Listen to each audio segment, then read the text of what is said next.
Good evening, everybody. Welcome back to vBrownBag. Thank you for joining us tonight if you're here with us live, or thank you for tuning in on YouTube if you're watching this after the fact. Tonight, we are going to be hearing the latest vSphere 7 security news with none other than Bob Plankers. Before we do, some housekeeping notes, though. This is an interactive podcast. If you're watching this live, we would love for you to get in on the conversation. You can use the Q&A here in Zoom. If you want to chat, that's fine. That's better for heckling. Q&A right here on the screen, that's better for questions. So I'll be keeping an eye on that.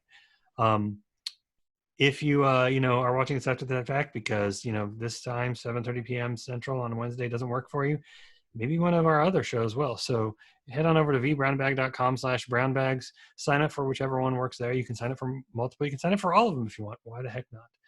And if you missed, the beginning of this episode, you can't stay till the end, or you want to catch any of our other content, check out our channel on YouTube, youtube.com/vBrownBag. I'm Ken Nalbo, and I'm your host, and I'm going to turn it over to Bob now. I'm going to stop sharing, Bob, and the floor is yours. Excellent. Oh, floors. Here we go. So I am Bob Plankers. Welcome. Hello, friends, Romans, countrymen. Lend me your ears, country people. I don't know who all is out there. So I hope you're all staying safe. I hope you're all sane and safe as you'd like to be. And that 2020 isn't treating you, well, I guess, yeah, I'm not even going to go there. It's a mess. Security is a mess too. It's always a mess. It's always something interesting to talk about. And so that's what I want to talk about tonight. A whole bunch of new content tonight. This is a brand new presentation.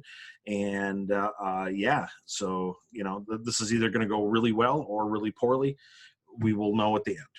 So, and I'm watching the Q&A. If you've got questions, throw them out there and we can answer them as we go here. I'll just answer them live, that sort of thing. But tonight, I guess, whenever you watch this, I want to talk my introduction. I've titled Welcome to the CIA Triad. Security versus compliance. I've been doing a lot of compliance work, and that, often seems, compliance is often shunned by security professionals and I get that. I get why, but we often get drawn into that, and I want to talk a little bit about that. It's not going to be a little bit. I want to talk quite a bit about that. vSphere 7, we're going to take a concise look at some of the new things.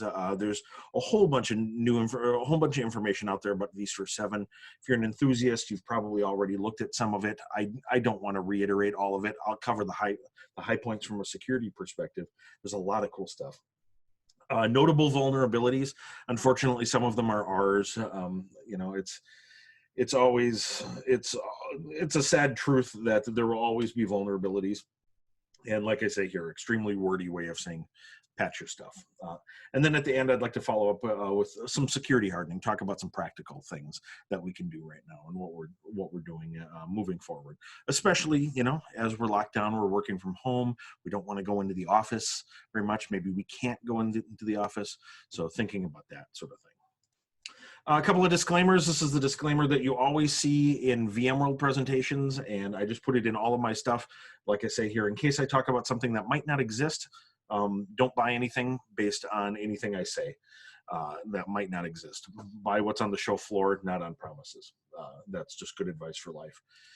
Disclaimer number 2, in case when I talk about compliance and regulatory topics, if you are governed by regulatory agencies, you should have an auditor. You probably already have an auditor working with you to figure that out. And, your own experience, your mileage may vary.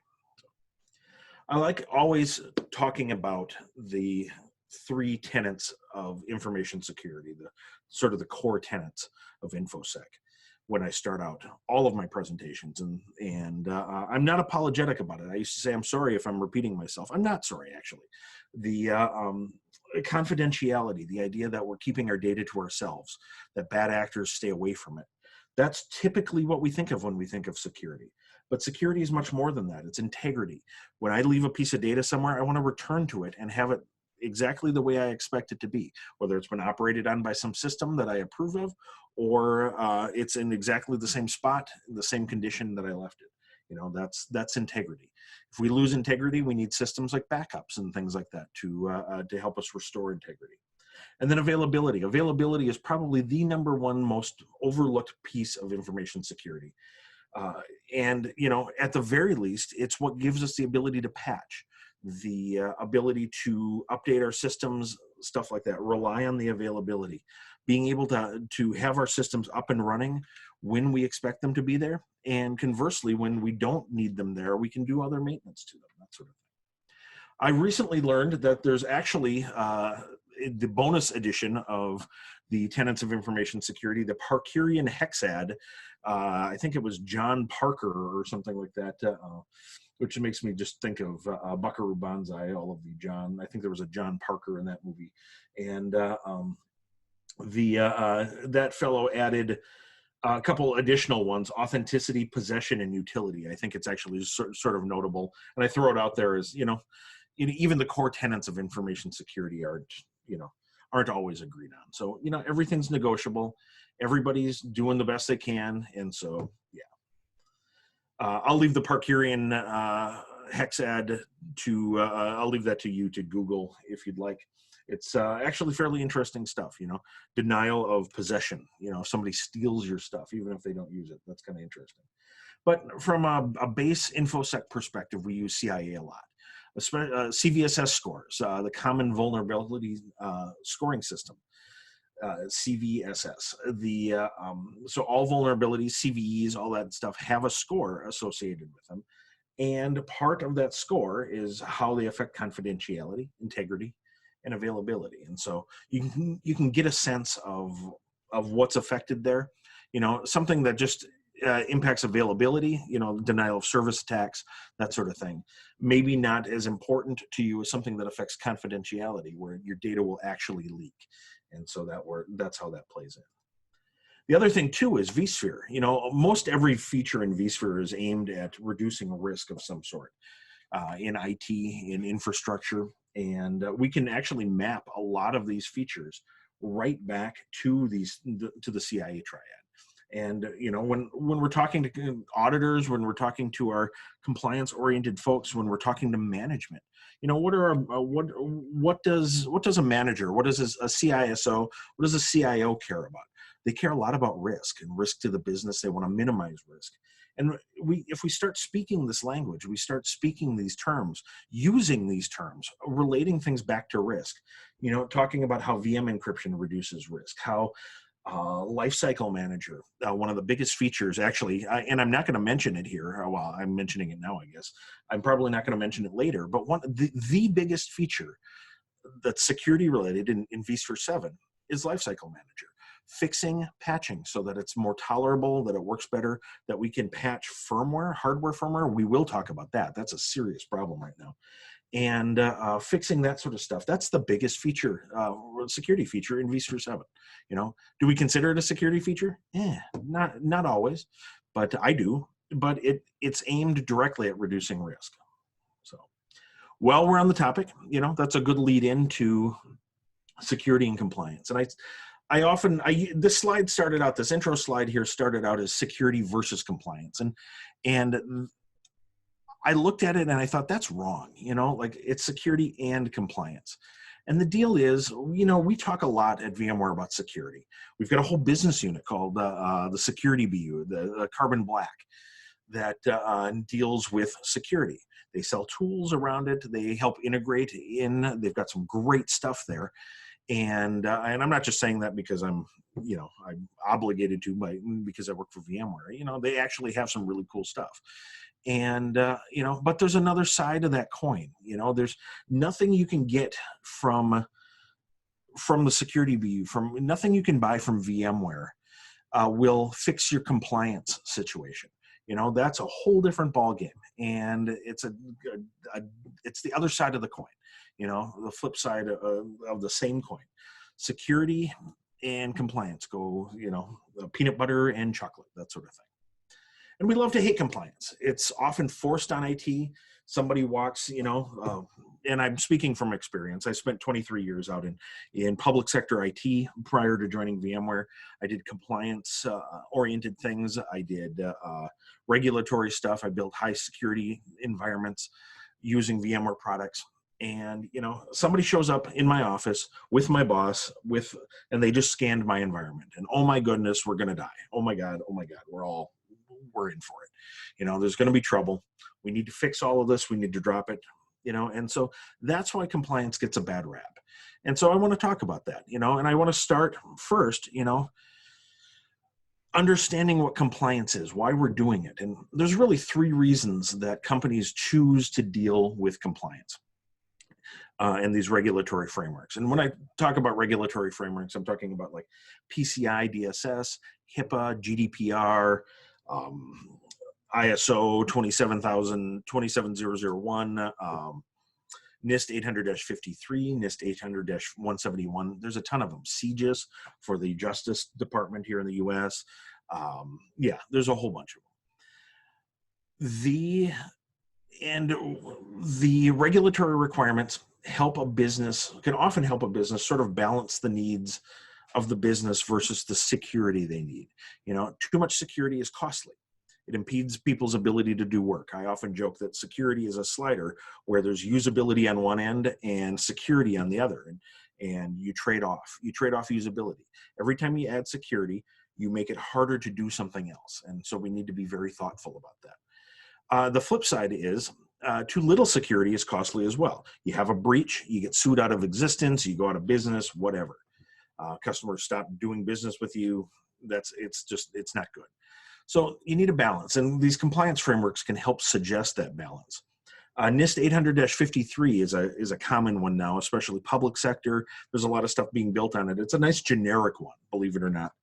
And it's actually got low, moderate, and high settings to it. So you can pick what level you want. Do you want just the baseline low? Maybe something you're doing requires moderate, that sort of thing. And then it scales up. And that's really nice, actually. And it's not, and actually, I really, not to profess my love for a document, but I actually really like NIST 800-53 because I think it's very accessible, and it gets people thinking about not just technical controls, but processes as well. The other thing too, the second thing is regulatory guidelines compliance helps an organization prove that they're doing security. Helps them document that they're doing security, and it helps them show that they're meeting requirements across an entire industry. These PCI DSS is a set of requirements that's been normalized across the whole industry, and so there's a level playing field there. You want to accept credit cards, you need to meet these requirements, and a third-party auditor needs to say that you definitely meet these requirements. Same healthcare data, you need HIPAA. Sensitive biological research, NIST 800-53, and submit to CDC audits, that sort of thing. Not that I'm bitter about it, but part of my past. Anyhow, third thing is gain the ability to operate in an industry. So you pass the requirements, you pass the test, you can do business. You can take credit cards, you can store information about crazy viruses, that sort of thing, whatever. If you fail, then they take it away from you. And that's the biggest business driver. That's why your boss is standing behind you with the compliance auditor holding a scan and going, oh my God, we're all going to die. I want to take a step. Before we go too much farther here, I want to talk about frameworks, compliance frameworks versus implementation guides. One is a suggestion, one is not. A compliance framework is a set of guidelines. NIST 800-53 is a set of guidelines. It tells you what you need to achieve, but it doesn't tell you how. And it's like me telling my wife, hey, we need to drive to, I'm in Wisconsin in the USA here, the Madison, Wisconsin area. It's like saying that I need to drive to Des Moines, Iowa. And the regulatory requirements, I have to be in Des Moines, Iowa. But it doesn't tell me how to get there. There's a whole bunch of different ways I can get there, and that's up to me. Same with the compliance framework, these guidelines. It doesn't tell you how to do it. And so that's really the problem. It's left up to the judgment of folks. And often we turn to the prescriptive side of things, the implementation guides. And they're very prescriptive, like a DISA-STIG, the Defense Information Systems Agency, part of the Defense Department here in the US. They issue STIGs, Security Technical Implementation Guides, and the whole federal government uses them. They are very prescriptive. They say exactly what you need to do to a certain product to make it secure the way the DoD wants it. And if you don't meet it, you fail. It's very inflexible like that. Compliance frameworks are not that way. And so it can be a discussion. NIST 800-53. Maybe you can't meet a two-factor authentication requirement with, or PCI is a great example. It requires two-factor authentication for a lot of stuff. Maybe you can't meet that with one of your devices. Maybe you have a network device in the middle of your environment that just isn't going to play well. Well, there are other ways to go about that, to meet that, and it's called compensating controls. And use that term. Use the terminology that auditors use, that risk assessors use, that compliance folks use, and they'll understand. Their eyes will light up. Hey, you get this, and then you can have a conversation about it, and that's really important. But generally speaking, the prescriptive stuff and the prescriptive stuff just basically tells you, turn this particular security nerd knob to 11, and that's what it needs to stay at. If it's not set to 11, then you fail. And I also like joking that no compliance effort ever survived contact with an application. Some of the hardest to wrangle applications are the ones that take credit card information, things like that. I've dealt with ones that needed to be logged in on a console. And they're a mess. And so you need those compensating controls a lot. And so, like I said, it is a discussion. Any tool that purports to check your compliance. And I'm going to lump VROPs. I love VROPs. It's one of my favorite monitoring tools for virtualized environments, for sure. Their compliance pack is like that, like they've got a PCI compliance pack, and it'll look at your environment and say, hey, you pass, or no, you don't pass. And it's just checking an implementation guide.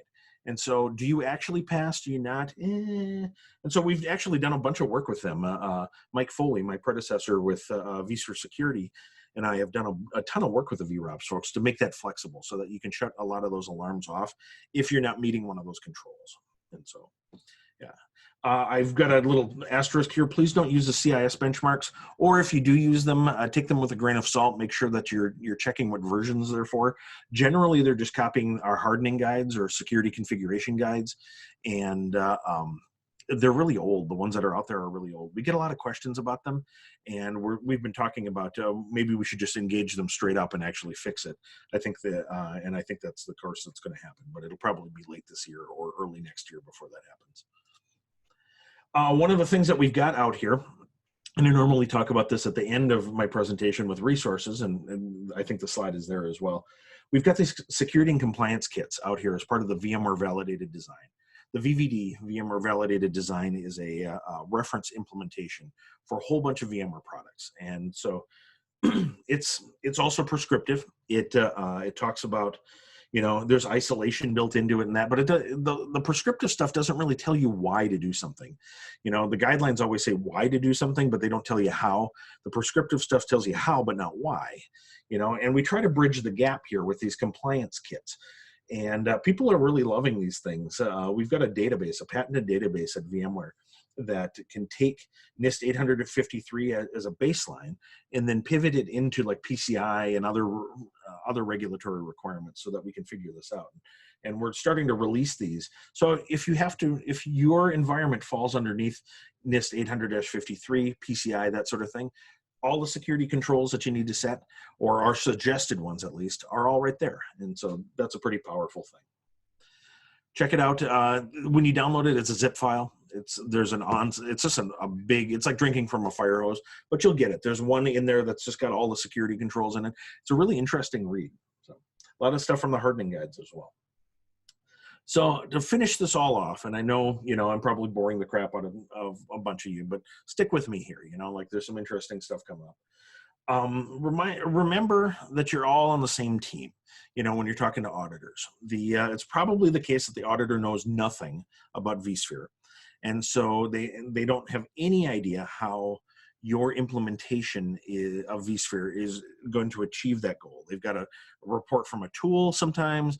They've got third-hand knowledge. Somebody told the auditor that you're doing something or maybe you're not, and it's a communication problem. So remember that you're on the same team. Remind them that you're on the same team and that you need to work it out, and it's your job as a vSphere admin to implement this stuff. They come up with InfoSec comes up with a policy, you implement it, they check your work, is always the way I've seen it. And I've always really liked that arrangement.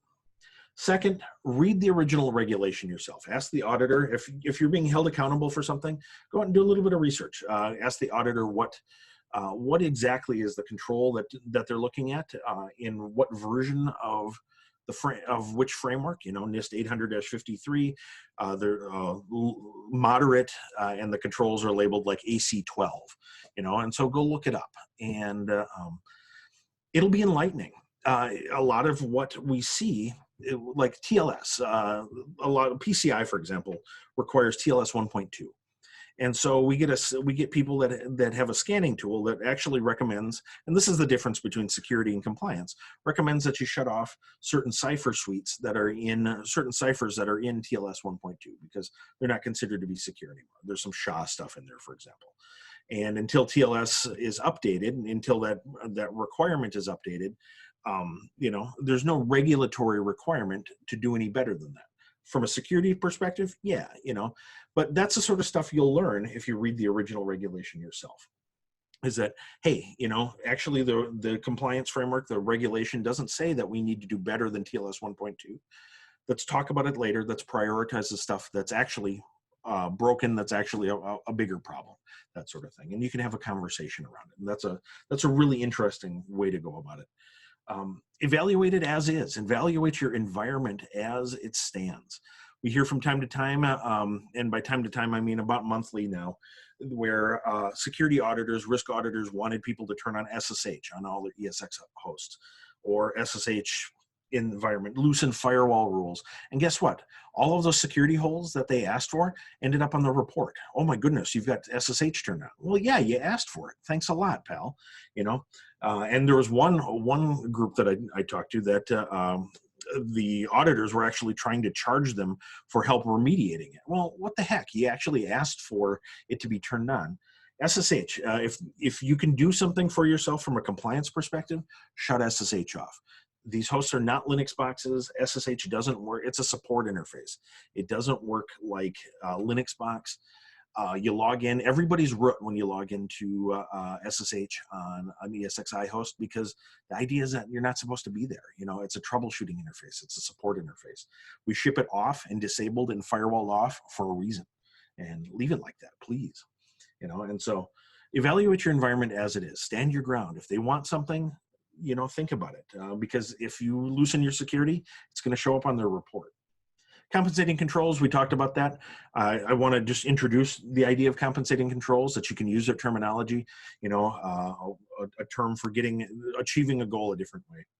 And then last, leverage the audit for change that you want. You can get things out of an audit too. Auditors love putting things in their report that are sound security problems, and about them. Maybe there's something that's bugging you. Maybe you've got some DBAs with a monolithic database and it's huge, and they don't want it to vMotion. By the way, vSphere 7 totally redid vMotion. vMotion is a lot smoother and a lot quicker now, especially for big VMs, and so that'll lead, again, another security thing, because it plays into availability, and that you can now vMotion much larger workloads more quickly and without long stun times. But so maybe you've got something that the DBAs are like, absolutely not, you will not vMotion it, and it's just, now you can't patch your environment because you've got this VM that's pinned to a certain host. Well, maybe you can use the audit to help loosen that up. Well, we could patch if we could just get our vMotion back, that sort of thing. Is that manipulative? Yeah, it's manipulative. Should you do it? Well, that's your call. It's up to you. And I will say, in my past, I've pulled stunts like that. There's a reason I am mentioning it now, and it's because I've tried stuff like that, and I've gotten some good traction out of it from time to time. In the DBA case, I was stunned to learn that when I pulled the stunt on a couple of DBAs, that turns out the DBAs loved it. They wanted to rebuild the whole thing as a clustered database anyhow. And so sticking it in there as in the report and forcing the issue actually made them happy as well. I ended up with new friends, and hey, cool. So don't assume, I guess, is the answer there. So let's talk about vSphere 7. The vSphere 7, that's a new release, lots of new stuff. Kubernetes is in it. Kubernetes adopts The Kubernetes, vSphere with Kubernetes adopts a lot of the same security controls that are in vSphere, and so you don't have to reinvent the wheel. That's really nice. I talked about Lifecycle Manager, new DRS. DRS has been revamped. It no longer cares about workload, the cluster workload, whether the cluster is happy or not. Who cares of whether the cluster is happy? We care about workloads, right? So now it focuses on making workloads happy, and it's got a lot of new metrics there. vMotion, vMotion is faster. vMotion is doesn't stun VMs as much at the end, much more efficient as far as copying memory and things. There's new certificate management as well.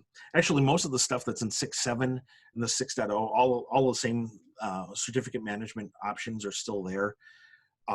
We've deprecated the solution users, the solution certificates. We're trying to get rid of those. So 7.0 is a transition period for that. You can still see them in the command line interface. The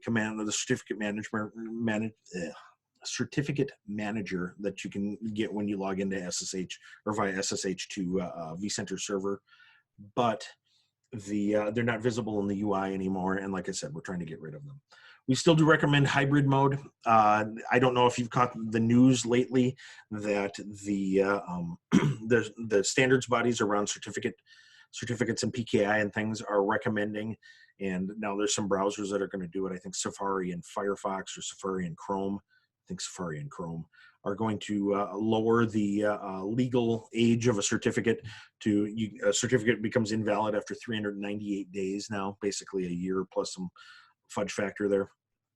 And that really is going to push automation for certificates and things like that. In vSphere, there's the VMware Certificate Authority. It's part of vCenter. It's there. It distributes certificates among all of the hosts, and that's a powerful form of automation. We definitely recommend people continuing to use it. Pardon me just a second. While you pause, I'll just remind folks, feel free to fire away your questions. I will happily interrupt Bob to get them out there. I probably put everyone to sleep here with the compliance stuff. Sorry, folks. Hey, I'm awake. Yeah. No, it's important, I want to start talking about it more. Like I said, this is some new content here, and so some feedback about it is welcome as well. And I might just shorten it and then split it off onto its own stuff. But no, I appreciate the tolerance of it. So getting back to this, VSGX, you may have heard of Intel's software guard extensions. They're basically a secure enclave. An application can ask the CPU, hey, can I keep a secret? Can you and I keep a secret? And we cut the hypervisor out of it, cut the guest OS out of it. And the CPU's like, hey, sure, no problem. And so we're exposing that now to VMs.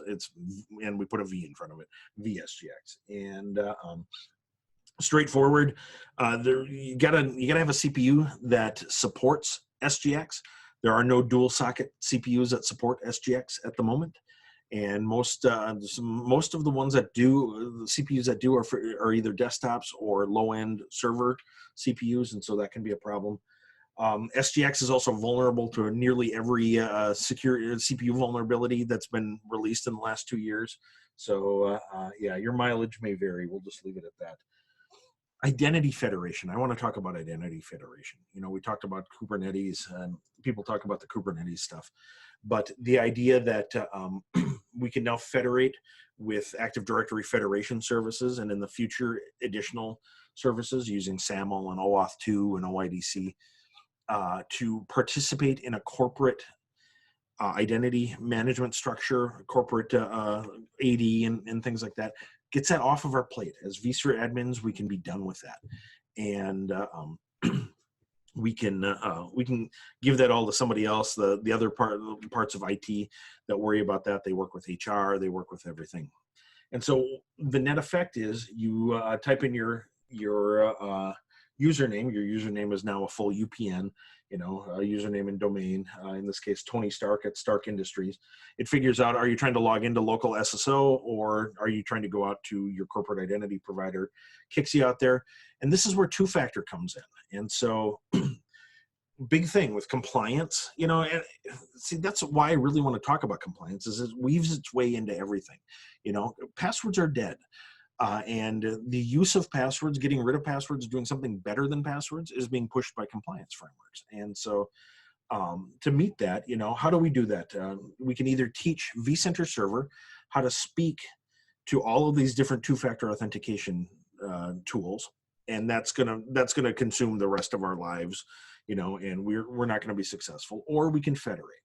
All of these things plug into ADFS, and so that was the most accessible way for us to start doing this. And so so plug it into ADFS. Stand up a little ADFS server, probably for availability reasons. Hey, there's a CIA again.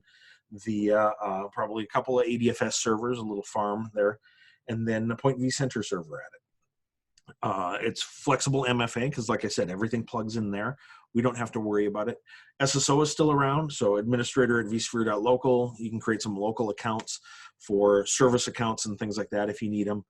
You do have to choose between Identity Federation or 80 over LDAP, or 80 over LDAP and IWA, Integrated Windows Authentication, are one course or one path, or Identity Federation is the other path. And you have to choose one or the other. You can't have both. But SSO is still there regardless. So like I I said, Bob. Yeah, what's up? So can you federate with both ADFS on-prem and ADFS in Azure, or one or the other, or both? It is I'm moving my chat window around. Just on-premises stuff right now. The Azure Active Directory stuff, if you can bring it back so that the on-premises stuff is what you're pointed at, and I don't know what integration you have, what integration options you have with Azure AD on-premises and things like that. But if there's that option, it'll likely work, But our first step here, this is, baby steps towards world domination. The first stop here was to get something out the door, get it working, and ADFS, like I said, was the most accessible choice. If you've got other ideas, if you need other things, you can let me know, because so Azure, I just made a note to tell our product manager that we've got another vote for Azure AD as well, and we're kind of keeping score right now. It's kind of like a turtle race.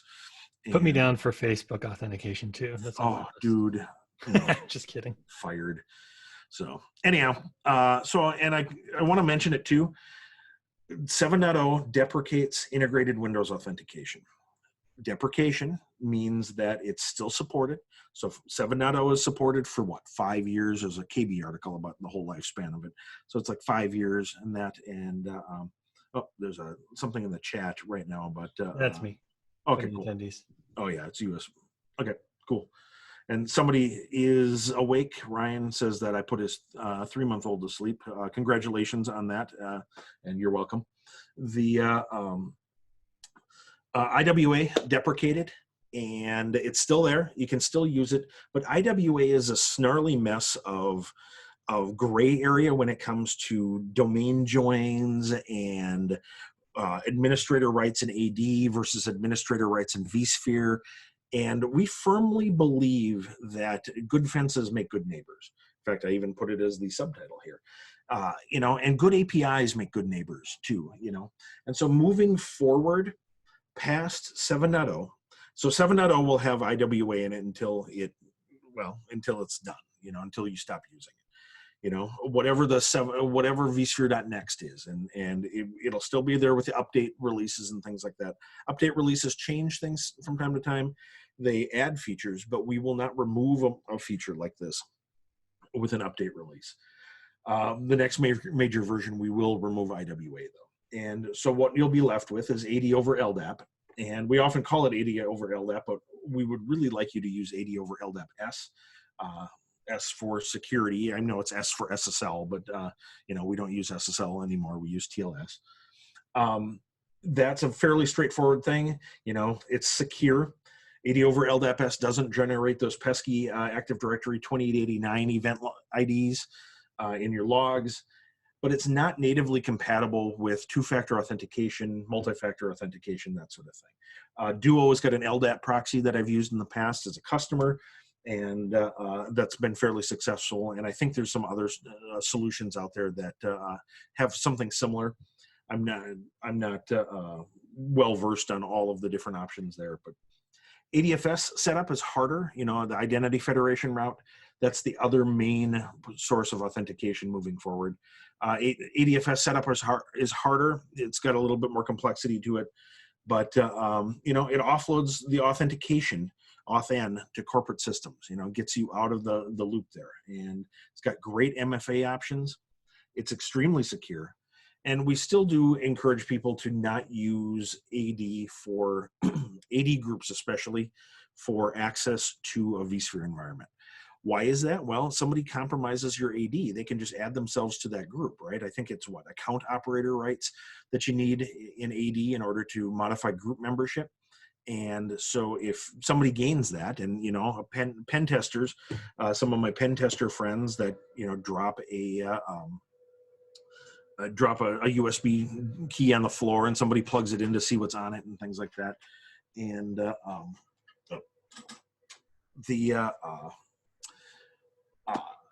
yeah, that's what they're going for. They're going for Active Directory credentials, you know, and they can work their way up. There's a tool called Bloodhound.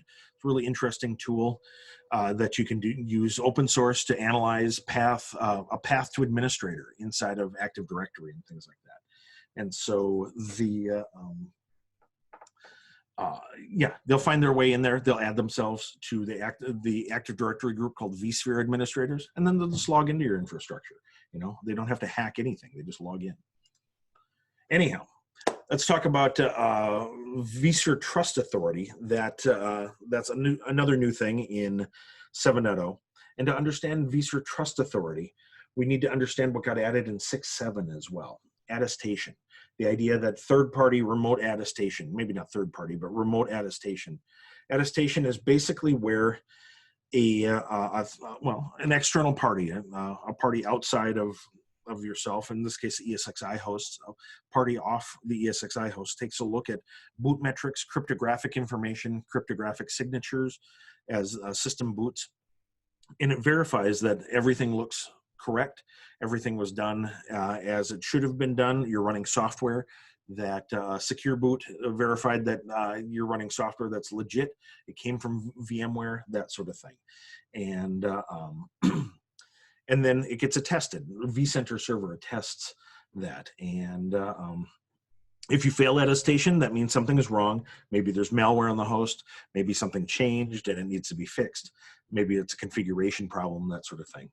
But in 6.7, there are no teeth to it. So vCenter server can run on a host which failed attestation, and the keys, the encryption keys that come from the key management systems, flow through vCenter server potentially to an untrustworthy host. And that we still get alarms. It's a good step forward, you know, verifying that the host is set up correctly or not, and sending an alarm. But we can do a little bit better than that. You know, we also want to. There's a dependency loop here. We can't encrypt vCenter server. vCenter server holds a lot of the keys to the rest of the infrastructure, right? You know, and so we'd like to be able to encrypt it, things like that. And so let's see if we can get it out of the loop here. And we do that by creating a separate set of trusted hosts. VTA management cluster, or vSphere Trust Authority management cluster. And this could be your normal if you've got a, like VCF, the VMware Cloud Foundation calls their set of management hosts, just their management domain. Maybe you have some separate management hosts, and that becomes your trusted hosts, your root of trust. And then you've got all your workloads and things. Ideally, you'd have a separate cluster, but you know, that's an architectural thing, and you need to buy some small servers, and then you've got extra stuff to run. So regardless, you've got an external set of hosts. In this case, it's the blue hosts that are then attesting the green hosts. And it gets, and the process is just, it's a process on ESXi that's doing it. vCenter server is completely out of the loop. And then we also have the key manager talk to those attestation services. And if the attestation service says that you don't pass attestation, you don't get access to the encryption keys. You know, we keep our secrets to ourselves. You know, we maintain confidentiality there. And so, in fact, if you fail attestation, the entire cluster sort of shuns you. You still are part of the cluster, but there's a lot of things that you can't do anymore in a VTA-enabled cluster, and until a human comes along and sorts out why you might have failed. You know, do you have malware on you? Did somebody misconfigure you? What's going on? all of this, it's very important that you have a trusted platform module installed on your physical hardware, TPM 2.0. If you're buying new servers, get TPMs in them, trusted platform modules. I think the list price, I think I've got a screenshot in a little bit. A list price is like $60, 40% discount. They're down to about $40 a host, and they enable a whole bunch of stuff. It's well worth it. Take it from me, it's well worth it to get one and install it. So let's talk about notable vulnerabilities here. Let's see. I don't see anything in the Q&A, which is fine. If you think of something afterwards, just hit me up on Twitter. No problem. I'm here for you.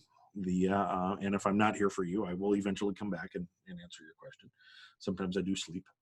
The notable vulnerabilities, and I will say, if you've ever heard me talk before, Ken has heard me talk at Tech Field Day, and I was a big proponent of patching.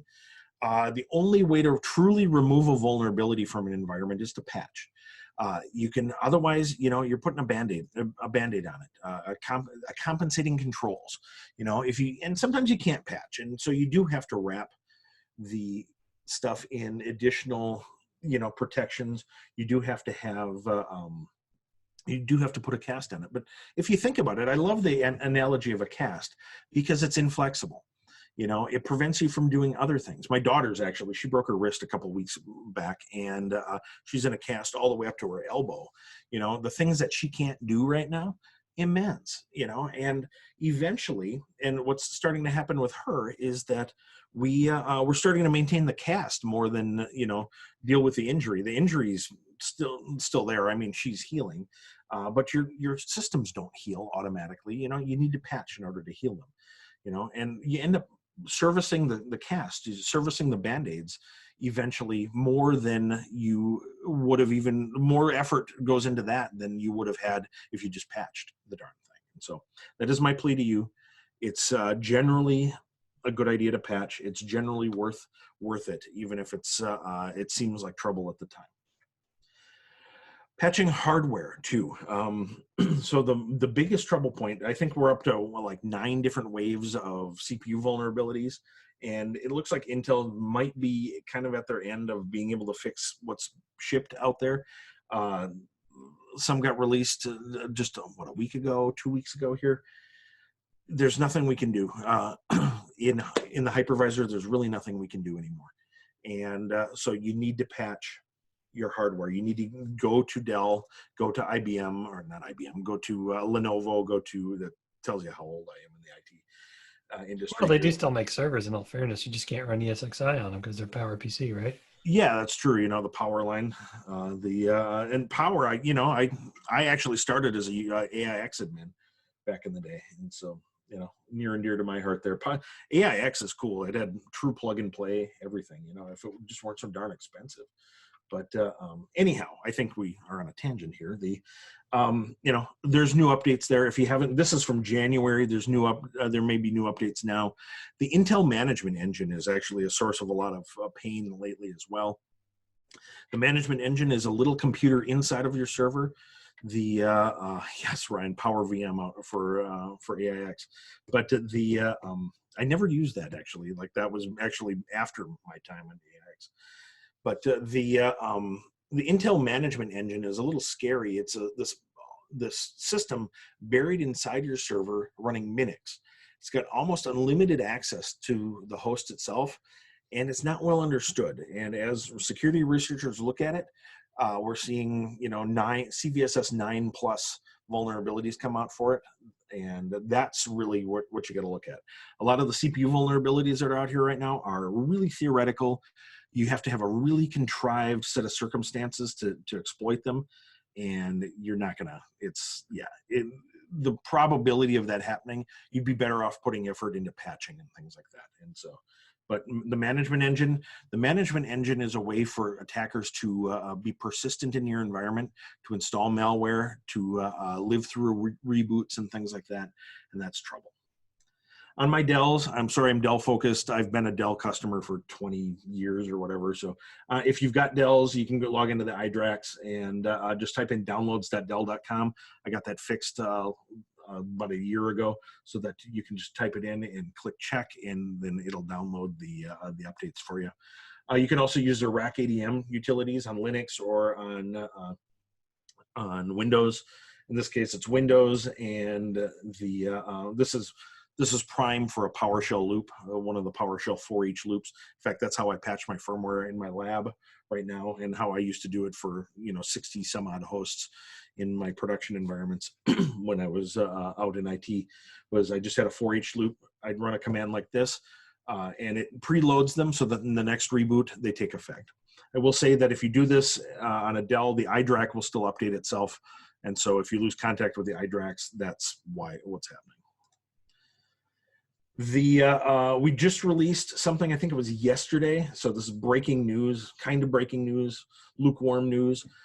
Massive set of vulnerabilities, massive set of CVEs that Google actually helped us find. We are partnered with Google for cloud stuff. Our VMware Cloud on AWS isn't just VMware Cloud on AWS. We're in GCP, we're in Azure, we're in Oracle Cloud, all of that stuff now. And Google did us a solid and released and told us about some things that they found. And so that's all fixed. There's some workarounds here, but patching, it's much easier to patch. A lot of NVMe stuff. It's a lot of device driver stuff. So other things in the past, there's an update problem with 6.7. If you updated to 6.7 from from anything else, an ACL didn't get set on the LDAP directory that forms the core of SSO, and it sort of like kind of lets everyone in. We're not very happy about this, but we're honest about it. These things happen. We'd rather not hide it. We'd rather our customers be informed about them, let you know about it so you can take action. The moral of the story is if you upgraded to 6.7 and if you upgraded to 6.7 or you don't know that you didn't upgrade from 6.7, you really need to patch. And given the news with the other VMSA here, you probably should just patch all the way around at this point. One other problem that's out there right now, I talked earlier about the differing standards with certificate length and certificate expiration. There was some confusion for a particular version of 6.5. 6.5 update 2 and update 3 issued some security token service certificates that had short lifespans on them. And as it turns out, we don't reissue or regenerate that during an upgrade. And so, the folks that do upgrade have been pretty busy lately looking at a bunch of stuff and trying to learn from our mistakes. Can we do better here? And so it doesn't regenerate the certificate. If you can't log into vSphere one day, the other thing too is it doesn't have an alarm about it. Like certificate expiration, and generally speaking in vSphere has alarms about all of that stuff. And then it doesn't have an alarm either. And so if you can't log into vSphere and you get this signing certificate is not valid, now you know what to look for. I've got a blog post out there, GSS. If you've got a support contract, call them up. They know how to fix that. They can get you operational really quick. There's a community forum for it as well. There's KB articles, one of the first KB articles I've ever written. It's all out there. So we're winding down. I've got about 11 minutes here, and I've got about 400 slides left. So we're going to zoom through some of this stuff, but it should be fairly straightforward. A lot of it comes from, where is the security configuration guide for vSphere 7? Oh my goodness, vSphere 7 is out. Typically when Mike Foley was doing it, it's Mike Foley's baby. I've now adopted his baby. There's some internal stuff going on right now with compliance work and things. We're trying to deduplicate a little bit. We just reorganized the hyperconverged infrastructure folks into the cloud platform folks and vice versa. So we're sorting that out and how that works with VCF. Looking like August right now, for late August for the security configuration guide, the hardening guide for 7. And that's pretty much standard with our tracks with what Mike had always done. It always takes about a quarter for us to get that squared away and to make sure that we check everything. It's actually hard to check some of that stuff because betas and things like that don't have quite all the right moving parts. Screenshots change, things like that. And people need this to be pretty accurate. But we get asked, where is this thing? We've got customers that want to deploy this stuff right now. vSphere 7, the beta was super stable. People were really happy with it. If you want to be part of the beta, we're doing a continuous beta again, talk to your account execs. Being part of the beta lets you look at, kind of see into the future. And we've got a continuous beta program going on. In fact, there was a drop today, actually, yesterday or today. I've been on vacation. I've been working on my house this week. And so yesterday or today, a new beta dropped, and it's got new features in it. And you can take a look at it and things like that. And so if you're interested in that, talk to your AE about that sort of thing. But we get people that are asking about, hey, how do I move forward? We want to deploy stuff. And as it turns out, most of the guidance in the 7.0 security configuration guide is going to be the same as 6.7. There's going to be some API changes. There's a lot more APIs in 7.0 now, and that's really cool. We can get rid of SSH, things like that. But our guidance is basically the same. Turn on UEFI Secure Boot on your ESXi host. Enable TPM. Turn that stuff on, and so that ESXi can install and use it, help verify itself, help use cryptographic methods to verify the entire stack and drivers and things. Turn it on for your VMs as well. You can do virtual TPMs if you use VM encryption. Otherwise, just turn on Secure Boot. All modern operating systems support it now. Turn it on. It's a checkbox in the VM config. Turn on EVC, Enhanced vMotion Compatibility. We've got a couple of competitors that keep telling people that, oh, it decreases performance. It doesn't actually. Well, it's complicated. It'll decrease performance if your VM needed a CPU instruction that isn't being presented to the VMs because EVC is masking it out. But then we've actually got a fix for that too. It's called per VM EVC. And it was a bug, actually, we discovered that you could set the per VM EVC to a level higher than the cluster was set at. We found that as a bug, and then we actually decided to keep it because that's actually kind of cool.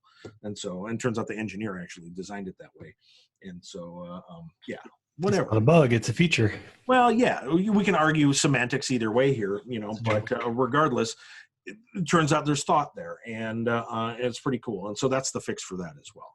But isolation, keep your hardware management, keep your iDRACs on their own network, keep your vMotion on its own network, keep your vSAN on its own network, keep your ESXi and vCenters on their own network.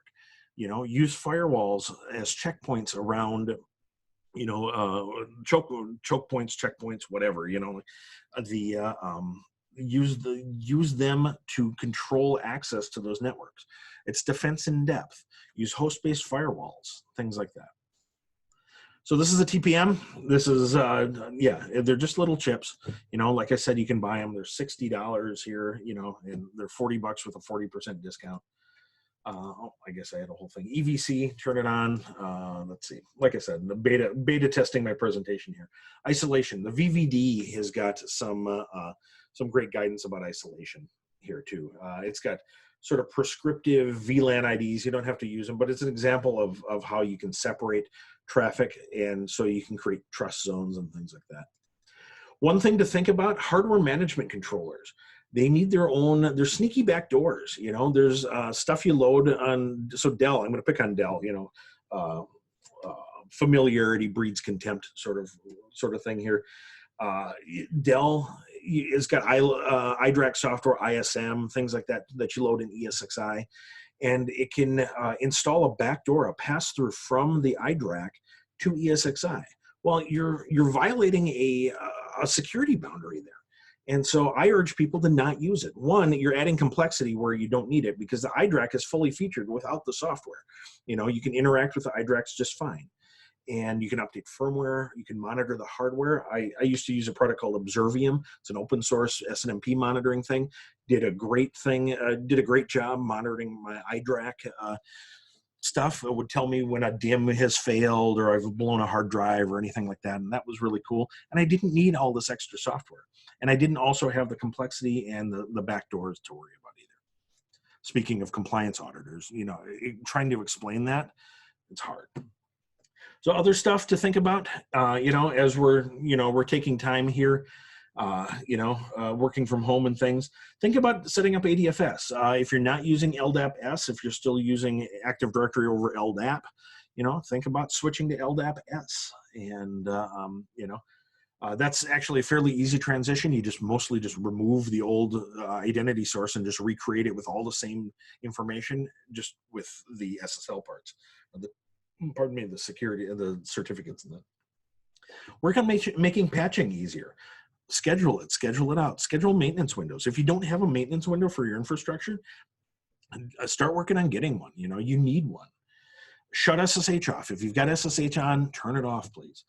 Try to drive all that work through the role-based access control in vCenter Server. Redo your templates. If you're redoing your templates, turn on Secure Boot. Turn on virtualized.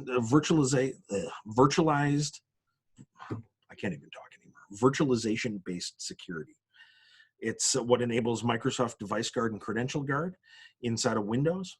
And you don't have to enable Device Guard and Credential Guard, but if you've enabled it in your template, it's ready to go. It's got all the right devices installed, things like that.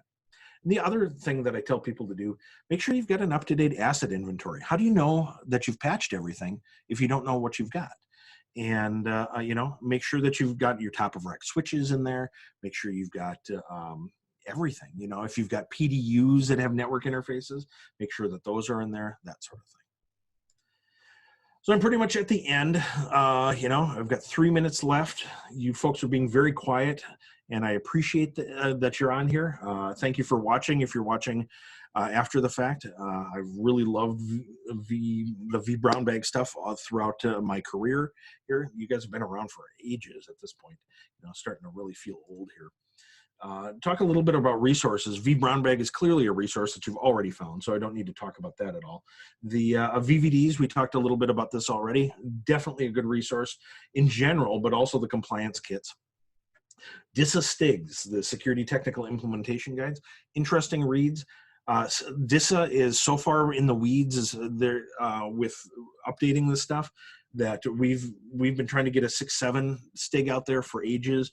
We're working on a 7.0 one now, and actually DISA is kind of giving up and declaring themselves STIG bankrupt, and they're creating a new process for this whole thing. So we're hoping that that's pretty quick here.